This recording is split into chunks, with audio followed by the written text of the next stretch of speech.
سردار کے مرنے کے بعد دوسرے سردار کا بننا یہ روایت ہوتی ہے۔ ابو طالب کے بعد قبیلے کا سردار بنا ابو لہب۔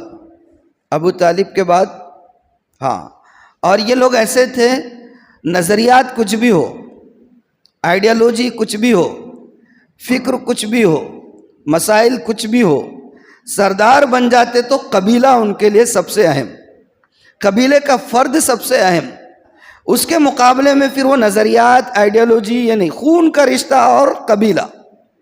ابو لہب جب سردار بنا، ابو لہب آیا اللہ کے رسول کے پاس، بھتیجے ابو طالب چلے گئے، مایوس مت ہونا۔ دیکھیے یہ نئی بات ہے آپ کے لیے، سنیے کیا کہا، بھتیجے ابو طالب چلے گئے، مایوس مت ہونا، پہلے جیسا کام کرتے تھے ویسے ہی کام کرتے رہنا، اب یہ چاچا تمہارے پیچھے ہے، کسی کی مجال نہیں ہے ابو لہب کے ہوتے ہوئے تم تک پہنچ سکے۔ اتفاق ایسا ہوا کہ کسی نے اللہ کے رسول صلی اللہ علیہ وسلم سے کچھ بات کی اور پھر بعد میں وہ مسئلہ ابو لہب تک پہنچا۔ ابو لہب نے اس شخص کو جو ہے بہت سخت ڈانٹ پلائی اور کہا کہ آئندہ آنکھ اٹھا کر بھی نہیں دیکھنا، محمد قریش قبیلے کے ہیں اور قریش کا سردار ابھی زندہ ہے۔ اب ابو جہل، عتبہ، شیبہ ان کو لگا رہی یہ سردار بنا، اور سردار بنتے ہی انہیں سکے کا دوسرا ہی رخ بتانا شروع کر دیا، یہ تو مسئلہ ہو جائے گا۔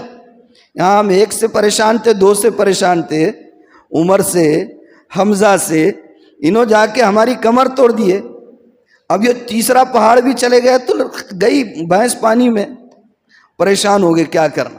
ابو لہب کے پاس آئے اور ابو لہب سے کہا کہ ذرا اچھا ہے بھتیجے کا ساتھ دینا، لیکن ذرا پوچھو تو صحیح بھتیجے صاحب جو ہے آپ کے والد صاحب کے بارے میں کیا بولتے ہیں؟ بولے کیا بولتے ہیں؟ ذرا آپ ہی پوچھ لو بولے جا کر۔ وہ آیا ابو لہب، بھتیجے یہ تو بتاؤ ابا جان کا انجام کیا ہوگا، تم کیا بولتے ہو ان کے بارے میں؟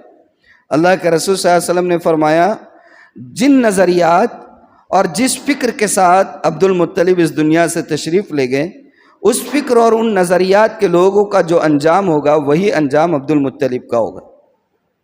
مطلب یہ ہے کہ ایک اللہ کو نہیں مانتے تھے تو کافر، تو جہنم۔ تو ابو لہب نے کہا اچھا ایسا، اور اس کے بعد پھر اس نے کہتے ہیں کہ اپنا ہاتھ اٹھا دیا، اور پھر جس طریقے سے ابو طالب کی زندگی میں ان کافروں کی طرف سے سب سے زیادہ آگے اللہ کے رسول کو تکلیف دینے میں ابو لہب رہتا تھا، پھر سے وہ اسی طریقے پر پلٹا۔